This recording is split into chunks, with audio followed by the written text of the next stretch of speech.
Hello everyone, welcome to Vani online study point.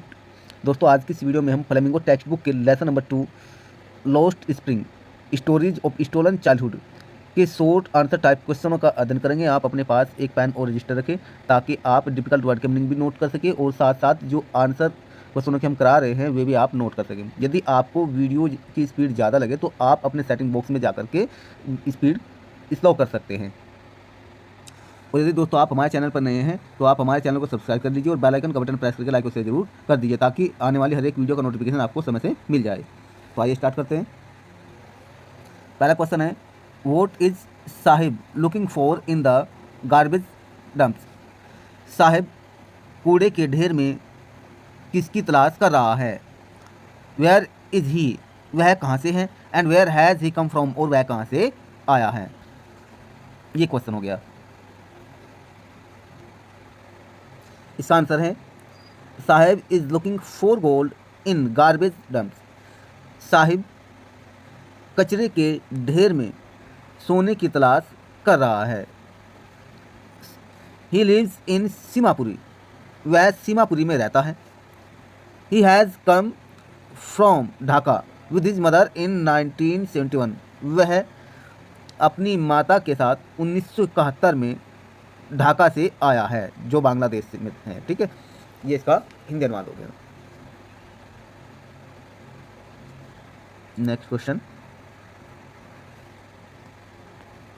है next, what explanation does the author offer for the children not wearing footwear. इसका अर्थ हुआ, जूते न पहनने वाले बच्चों के लिए लेखक क्या स्पष्टीकरण देता है या क्या व्याख्या देता है। इसका आंसर है, वन एक्सप्लेनेशन इज डैट, पहली व्याख्या है कि it is a tradition for them to stay barefoot, यह उनके लिए एक परंपरा है नग्न पैर ठहरने के, अर्थात नग्न पैर रहने की उनकी यह एक परंपरा है। पहली व्याख्या तो है ये, एक बार सुन लीजिए। वन एक्सप्लेनेशन इज डैट, पहली व्याख्या यह है कि इट इज़ अ ट्रेडिशन, यह है एक परंपरा, फॉर दैम उनके लिए, टू स्टे बेयरफुट नंगे पैर रहना। Next, but the author doubts it, लेकिन लेखक को इस पर संदेह होता है। The lack of money is the most valid explanation, धन का अभाव, लैक का अर्थ होता है अभाव, कमी, न्यून। Of the most valid explanation, of the money दे रखा ना, the lack of money is the most valid explanation, धन का अभाव सर्वाधिक उपयुक्त व्याख्या है या स्पष्टीकरण है। धन का अभाव सर्वाधिक उपयुक्त स्पष्टीकरण है, ये भी कह सकते हैं आप। Children like Sahib can not afford shoes, Sahib जैसे बच्चा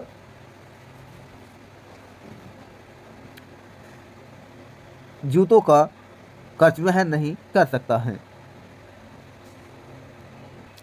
question number 3, is Sahib happy working at tea stall, explain, क्या साहिब चाय की दुकान पर काम करने में खुश है, व्याख्या कीजिए। इसका आंसर है, नो, नहीं, Sahib is not happy working at the tea stall, Sahib चाय की दुकान पर काम करने में खुश नहीं है। इसके लिए व्याख्या क्या है, देयर, वहाँ, he has lost his freedom, उसने अपनी आज़ादी खो दी है। He is no longer his own master, अब वह अपना स्वामी नहीं है, यानी समझे, वह खुद का स्वामी नहीं है। He is the servant of the tea stall owner, वह चाय की दुकान के मालिक का नौकर है, इसलिए वह खुश नहीं है। Next,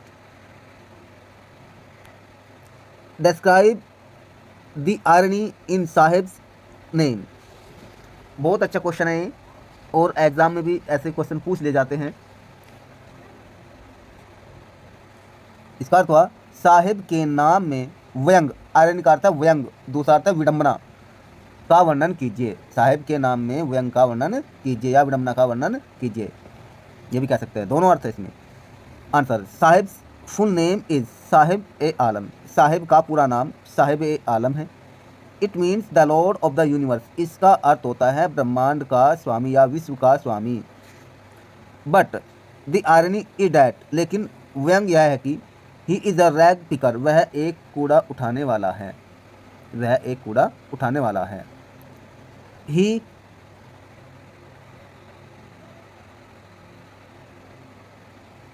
looks for gold in the garbage dump, वह कचरे के ढेर में सोने की तलाश करता है। इस गोल्ड सोना, स्वर्ण आभूषण बनाने में जो प्रयोग होता है वो सोना नहीं, जो आप चारपाई पे सो जाते हैं वो सोना नहीं है। He lives in a dirty settlement of Delhi,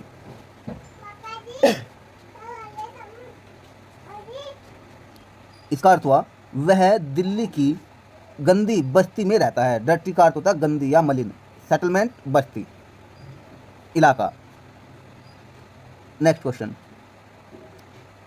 what makes the city of Firozabad famous, Firozabad शहर को क्या प्रसिद्ध करता है, या फिरोजाबाद शहर किस लिए प्रसिद्ध है?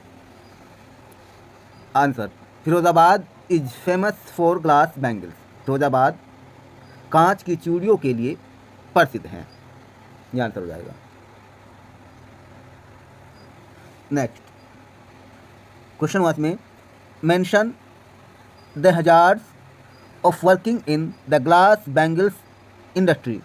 हजार्ड्स इसका अर्थ होता है खतरे, मुसीबतें, वर्किंग काम, इंडस्ट्री उद्योग, तो इसका अर्थ हुआ कांच की चूड़ी बनाने वाली कारखाने या कांच के चूड़ी बनाने वाले उद्योग में काम में खतरों का उल्लेख कीजिए, ये इसका अर्थ है। दूसरा अर्थ ये भी कह सकते हैं कि कांच की चूड़ियाँ बनाने के काम में खतरों का उल्लेख कीजिए या खतरों के नाम बताइए, ये भी अर्थ इसका कह सकते हैं आप। इसका आंसर है workers work in dingy cells without air and light. Workers इसका अर्थ है कार्यकर्ता, मजदूर, डिंजी गंदे, सेल्स कोठरियाँ, विदाउट एयर वायुहीन यानी बिना हवा, लाइट प्रकाश, कार्यकर्ता गंदी और नीरस कोठरियों में बिना वायु और प्रकाश के काम करते हैं। They lose the brightness of their eyes, वे अपनी आंखों की रोशनी खो देते हैं। The powder from the polishing of bangles also blinds them, चूड़ियों की चमक से उत्पन्न या चूड़ियों की पॉलिशिंग से उत्पन्न पाउडर भी उन्हें अंधा कर देता है। ब्लाइंड का अर्थ है अंधा करता है, पाउडर का अर्थ है चूर्ण यानी चूर्ण बोलते से पाउडर। नेक्स्ट दूसरा क्वेश्चन इसमें इसका आंसर ये भी है, पहले वाला आप वो भी याद कर सकते हैं या फिर ये याद कर सकते हैं, ये दोनों ही सेम है। Following are the hazards of working in a glass bangles factory, कांच की चूड़ियाँ बनाने वाले कारखाने में काम करने के खतरे निम्नलिखित हैं। Exposure to extreme temperature, lack of air and light at the places where glass bangles are produced. पहले कहा था यहाँ पे ये समझ लीजिए, एक तो ज़्यादा टेम्परेचर का होना, दूसरा वायु और प्रकाश का उस स्थान पर अभाव होना जहाँ चूड़ियाँ बनाई जाती हैं, तीसरा it harms eyes making one blind. Simple सी बात है, यह अंधा कर देती है, बड़े ही सिंपल भाव में कह सकते हैं आप। Next question is how is Mukesh's attitude to his situation different from that of his family. Mukesh का नजरिया या रवैया अपने परिवार के रवैये से किस प्रकार भिन्न है। एटीट्यूड दृष्टिकोण, एटीट्यूड का अर्थ हो गया दृष्टिकोण, रवैया, नजरिया। सिचुएशन हालात, स्थिति, डिफरेंट भिन्न, अलग। अब इसका दूसरा अर्थ ये भी कह सकते हैं आप अपने हालात के प्रति मुकेश का दृष्टिकोण उसके परिवार के दृष्टिकोण से किस प्रकार भिन्न है, ये भी इसका अर्थ है। तो इसका आंसर हुआ Mukesh is aware of his exploitation. Mukesh अपने शोषण से जागरूक है या परिचित है। अवेयर का मतलब जागरूक, परिचित। एक्सप्लोटेशन शोषण। He wants to come out of grim poverty and vicious circle. वह गरीबी और घोर या दुष्चक्र से, यह भी कहते हैं विशेष सर्कल का दुष्चक्र से बाहर निकलना चाहता है। ग्रिम पॉवर्टी का घोर गरीबी, वह घोर गरीबी और दुष्चक्र से बाहर निकलना चाहता है।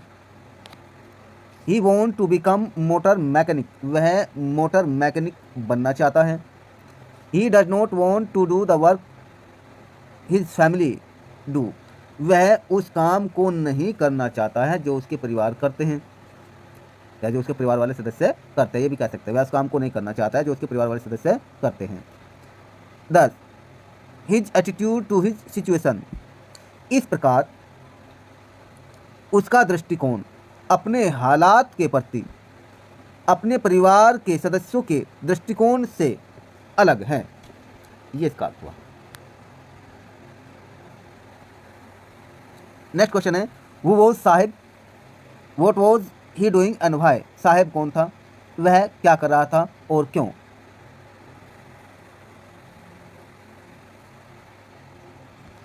दोस्तों आपके लिए ये वीडियो हम बड़ी मेहनत से बनाते हैं, मतलब आप एक लाइक तो जरूर कर दीजिए और एक प्यार सा कमेंट भी जरूर कर दीजिए। इतना तो आप कर ही सकते हैं ना, एक लाइक और कमेंट जरूर कर दीजिए।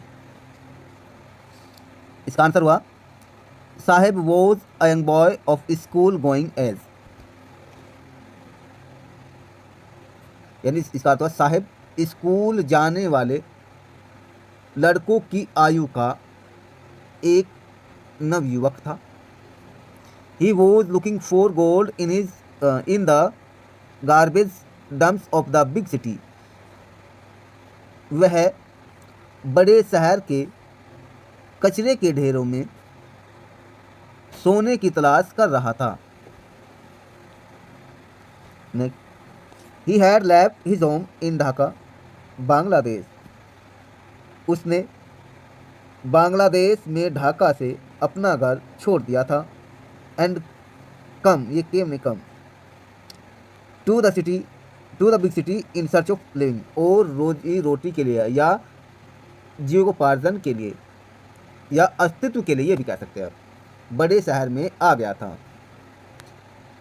ही has nothing else to do but pick rags. उसके पास कूड़ा उठाने के अलावा कुछ करने को नहीं था, ये इसका आंसर हुआ। Next question, what is the meaning of sahibs full name. Sahib के फुल नाम का क्या अर्थ है या साहिब के पूरे नाम का क्या अर्थ है। डज ही नो इट, क्या वह इसे जानता है या क्या वह इसके विषय में जानता है। How does he conduct himself, वह स्वयं कैसे आचरण करता है। अब इसका आंसर देखिए,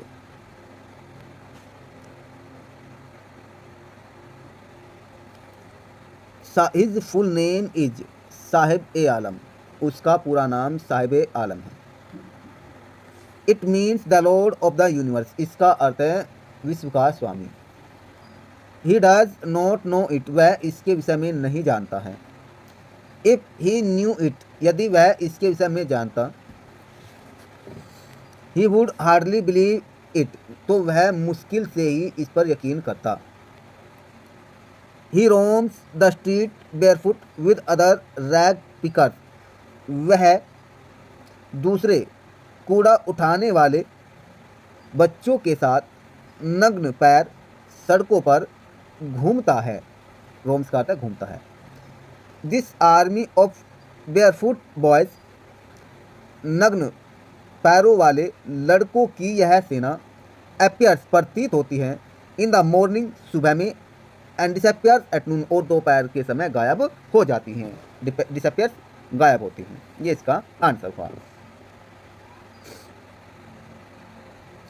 next question is, how does the author focus on the perpetual state of poverty of the children not wearing footwear. तो इसका आंसर हुआ लेखक पहले इसका सुन लीजिए, लेखक जूते न पहनने वाले बच्चों की गरीबी की निरंतर स्थिति पर कैसे ध्यान केंद्रित करता है। फोकस करता है, ध्यान केंद्रित करना। इसका आंसर हुआ the author notices that most of the young children engaged in rag picking are not wearing footwear। इसका अर्थ हुआ यहाँ तक का, लेखक देखता है कि कूड़ा उठाने वाले ज़्यादातर छोटे बच्चे जूते नहीं पहने हुए हैं। Next, some of them do not have chappals, उनमें से कुछ के पास चप्पलें नहीं हैं। Others want to wear shoes, दूसरे जूते पहनना चाहते हैं। Some say it is tradition to stay barefoot, कुछ कहते हैं कि यह उनका नग्न पैर रहने का रिवाज है या यह उनकी एक परंपरा है।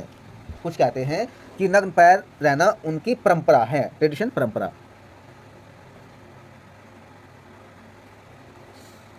To the author it seems, लेखक को यह प्रतीत होता है, लैक ऑफ मनी, धन का अभाव, अर्थात लेखक को यह धन के अभाव के कारण प्रतीत होता है।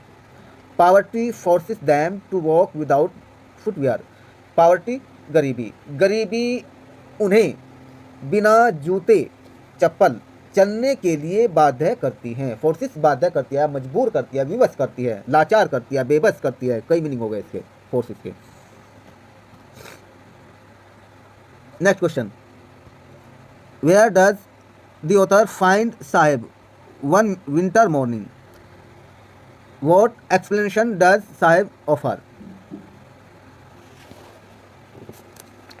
एक सर्दी की सुबह लेखक साहेब को कहाँ पाता है और साहेब इसकी क्या व्याख्या देता है या क्या स्पष्टीकरण देता है।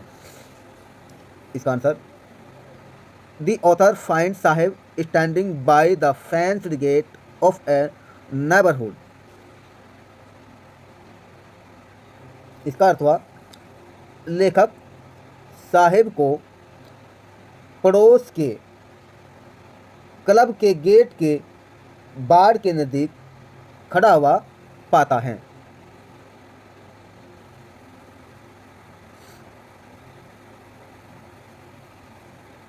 He is watching two young man, वह दो नवयुवकों को गौर से देख रहा है।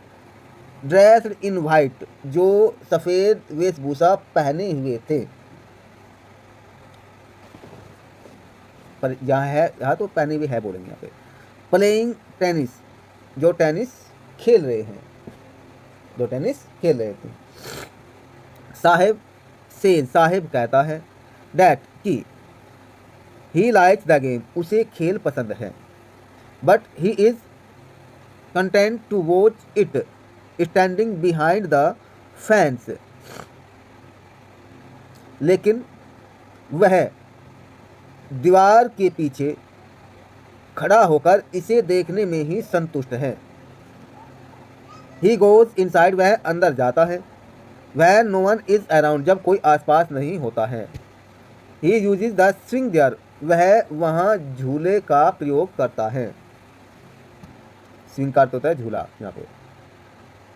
Next question,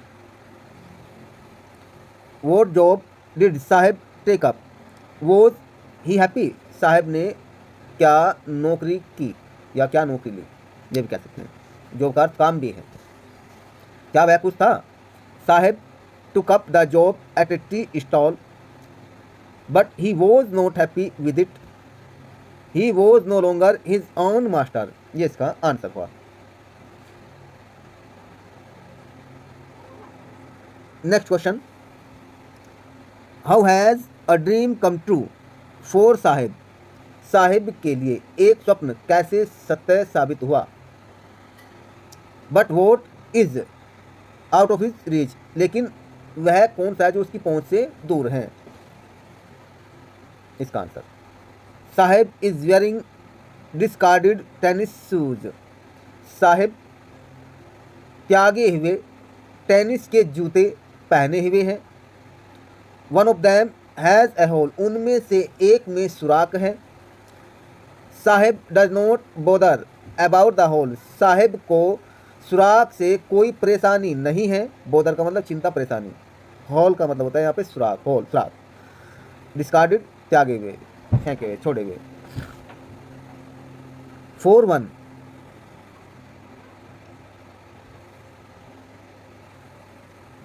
who has walked barefoot, even shoes with a hole is dream come true, और जिन यानी एक के लिए भी जो नंगे पाँव चला है, एक जूते वाला एक सुराख वाले जूते से भी उसका सपना पूरा हुआ है। But tennis the game he is watching, लेकिन टेनिस का खेल जिसे वह देख रहा है इतने ध्यानपूर्वक, is out of his reach, उसकी पहुंच से दूर है। ये इसका अर्थ हुआ। नेक्स्ट क्वेश्चन है इसमें, वो इज मुकेश, मुकेश कौन है। वोट इज हिज ड्रीम, उसका सपना क्या है। Why does it look like, वह ऐसा क्यों दिखाई देता है। एमराज एमरिस्ट द डस्ट, इसका आंसर हो गया Mukesh is the son of a poor bangle maker of Firozabad, Mukesh Firozabad में एक गरीब चूड़ी बनाने वाले का बेटा है। वेयर एवरी अदर फैमिली, जहाँ प्रत्येक दूसरा परिवार इज एंगेज लगा हुआ है इन मेकिंग बैंगल्स, चूड़ियाँ बनाने में। His poor father has failed to renovate his house और send his two sons to school, उसके गरीब पिता अपने मकान का पुनरुद्धार करने में असफल हो गए हैं या अपने दो बेटों को स्कूल में भेजने, कहने का अर्थ है उसके गरीब पिता अपने मकान का पुनरुद्धार करने यानी पुनर्मरम्मत करने या अपने दो बेटों को स्कूल में भेजने में असफल हो गए हैं। Mukesh इंसिस्ट्स on being his own master, Mukesh अपना ही या खुद का ही मालिक बनने पर जोर देता है। इंसिस्ट्स जोर देता है। His dream is to be a motor mechanic, उसका सपना है एक मोटर मैकेनिक बनने का।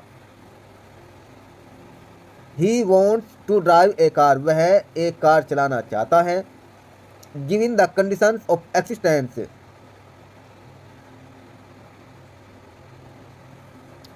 His dream looks like a mirage amidst the dust, दी गई शर्तों के अनुसार उसका सपना धूल में दुस्वप्न के समान या ख्वाब के समान प्रतीत होता है। ये इसका आंसर हुआ। नेक्स्ट क्वेश्चन है, वो do you learn about Firozabad from this chapter, इस अध्याय से फिरोजाबाद के विषय में आपने क्या सीखा है या आप क्या सीखते हैं। इसका आंसर हो गया Firozabad is famous for its glass bangles, Firozabad अपनी कांच की चूड़ियों के लिए प्रसिद्ध है। It is the centre of India's glass blowing industry, यह भारत की कांच गलाने वाली उद्योग का केंद्र है। पिघलाना भी बोल देंगे आप।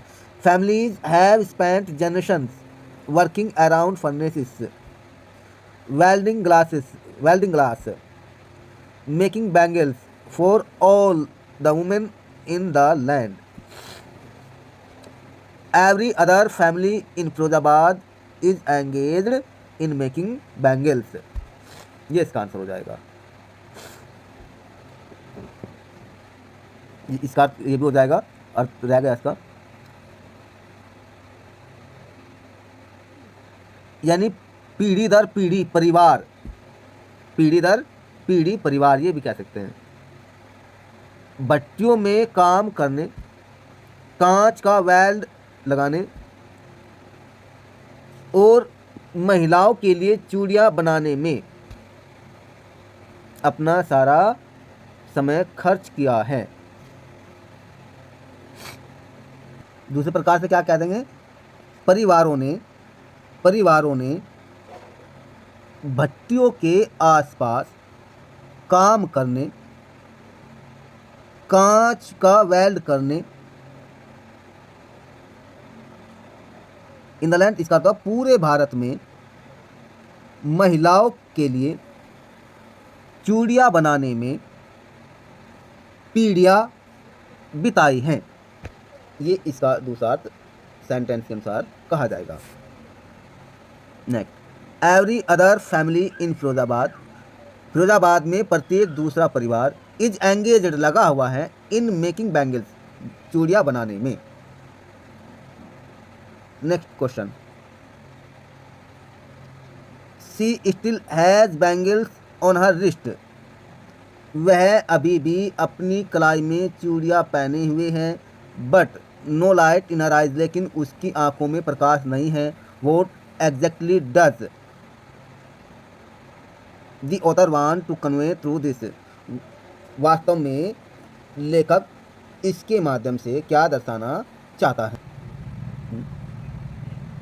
एक बार सुनिए इसका, she is an elderly women who became a bride long ago, since her husband, an old man with a flowing beard, is still alive. She still has bangles on her wrist. She has, however, not enjoyed even one full meal in her entire life.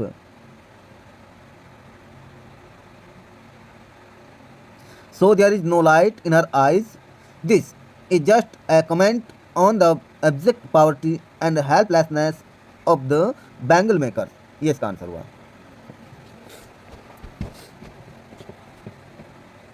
Next question number 17, why do the bangle makers not organize themselves into a cooperative?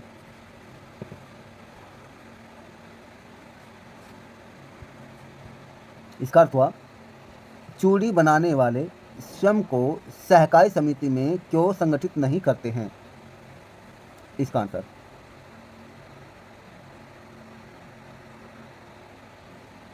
Most of the young bangle makers have fallen into the traps of the middle man.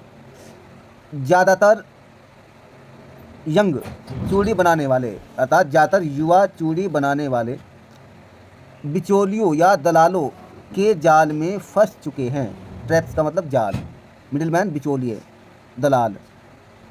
They are also afraid of the police, वे police से भी डरे हुए हैं। They know that the police will haul them up, उन्हें पता है या वे जानते हैं कि पुलिस उन्हें घसीट कर ले जाएगी। बीट दैम, उन्हें पीटेगी। And drag to jail for doing something illegal, और कुछ गैर कानूनी करने के लिए उन्हें जेल में घसीट कर डाल देगी।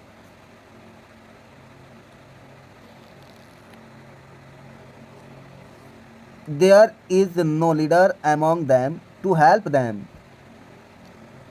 उनकी मदद करने के लिए उनमें कोई नेता भी नहीं है। सी थिंग्स डिफरेंटली, जो वस्तुओं को अलग प्रकार से देखे। Their fathers are equally tired, उनके पिताजी भी ऐसे ही यानी एक समान थके हुए हैं।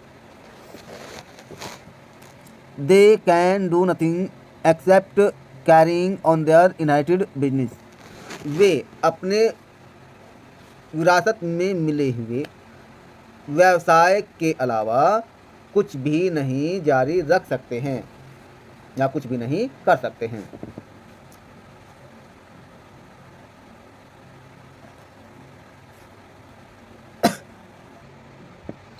Next question is, how is Mukesh different from the other bangle makers of Firozabad?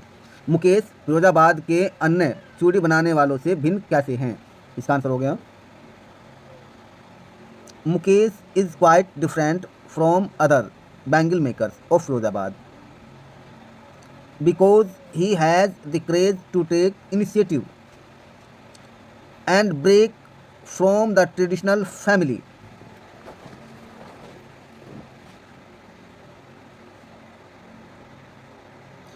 Occupation का तो होता है व्यवसाय, काम धंधा. He has a strong will power. Also, he insists on being his own master by becoming a motor mechanic. ये इसका answer हो जाएगा.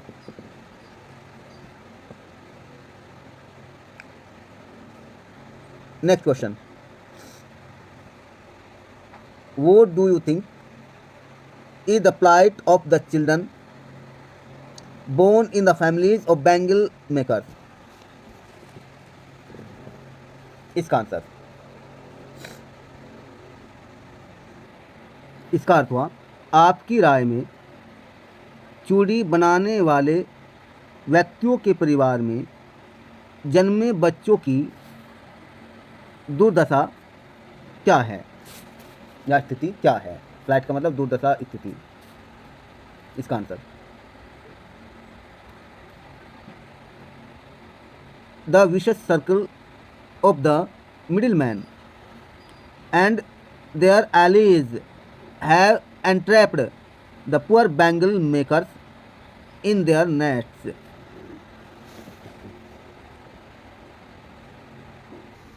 इसका अर्थ हुआ,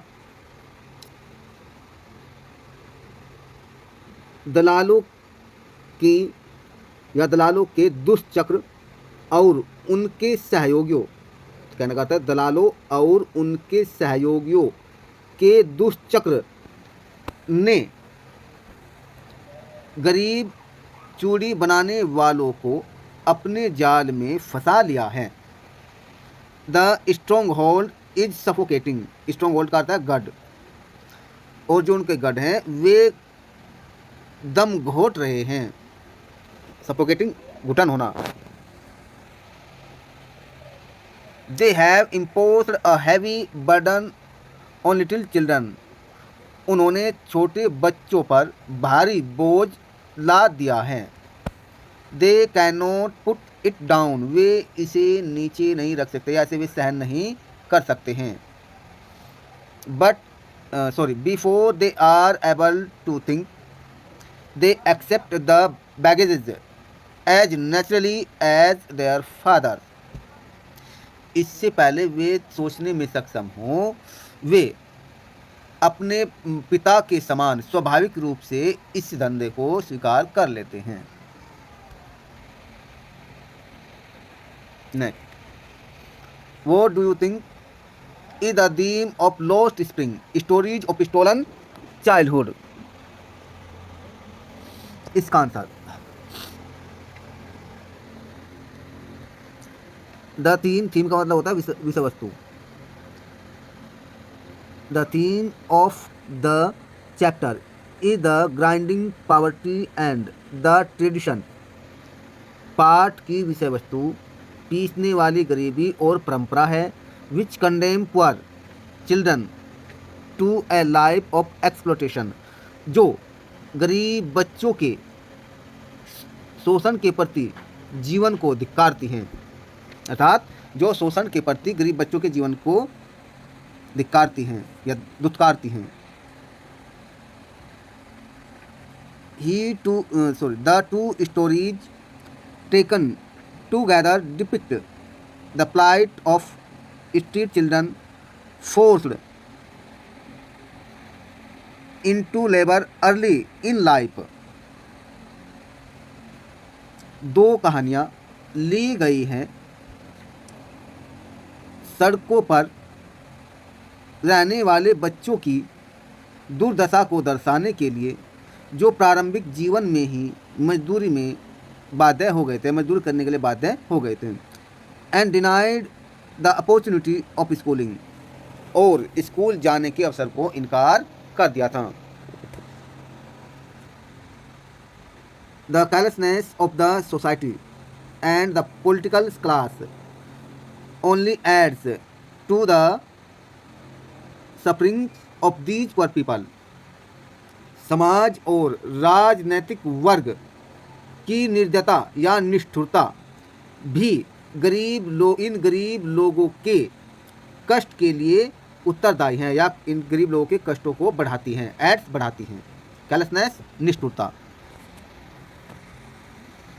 नेक्स्ट, वो does Anees Jung want to reveal in her story Lost Spring. Anees Jung अपनी कहानी लॉस्ट स्प्रिंग में क्या उजागर करना चाहते हैं? इसका answer, Anees Jung has portrayed two stories in Lost Spring and both depict the grinding poverty pitiable condition. इसका अर्थ हुआ, अनीस जंग ने लॉस्ट स्प्रिंग में दो कहानियों का चित्रण किया है और दोनों ही पीसने वाली गरीबी, दयनीय स्थिति,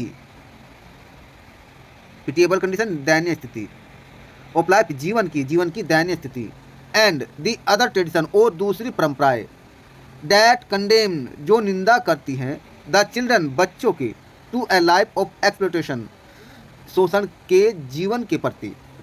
ये एक वर्ड का मीनिंग बता रहे हैं। तो फिर सुन लीजिए एक बार से answer. Anees Jung has portrayed two stories in Lost Spring and both depict the grinding poverty, pitiable condition of life and the other tradition that condemn the children to a life of exploitation. For the rag pickers of Simapuri, garbage is gold and means of survival. क्योंकि कूड़ा उठाने वाले सीमापुरी के बच्चों के लिए या सीमापुरी के कूड़ा उठाने वालों के लिए कचरा सोना है और अस्तित्व का साधन है। The bangle makers of Firozabad live in dingy cells. Firozabad के चूड़ी बनाने वाले गंदी कोठरियों में रहते हैं।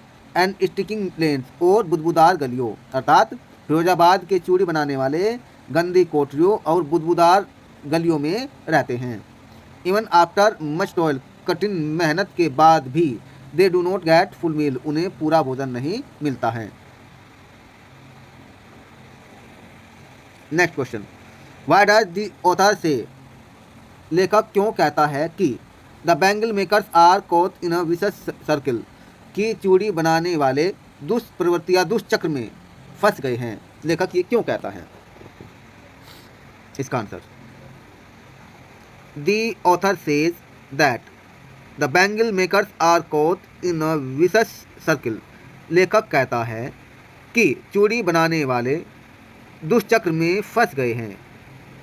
विच स्टार्ट्स फ्रॉम पॉवर्टी, जो गरीबी से शुरू होता है, टू इंडिफरेंसेस, देन टू ग्रीड, फिर विंताओं तक, फिर लालच तक, एंड फाइनली टू इंजस्टिस, और अंत में अन्याय तक। माइंड नंबिंग टॉयल, मस्तिष्क को शून्य करने वाला परिश्रम, kills their hopes and dreams, उनकी आशाओं और सपनों को मार देता है। They can not organise themselves into cooperatives, वे स्वयं को सहकारी समितियों में संगठित नहीं कर सकते हैं। And have fallen into a vicious circle of साहूकार, middle man and the police, so they get condemned to poverty and perpetual exploitation. और वे साहूकारों, दलालों और पुलिस के दुष्चक्र में गिर गए हैं या पड़ गए हैं, इसलिए वे गरीबी और लगातार शोषण का शिकार हो गए हैं।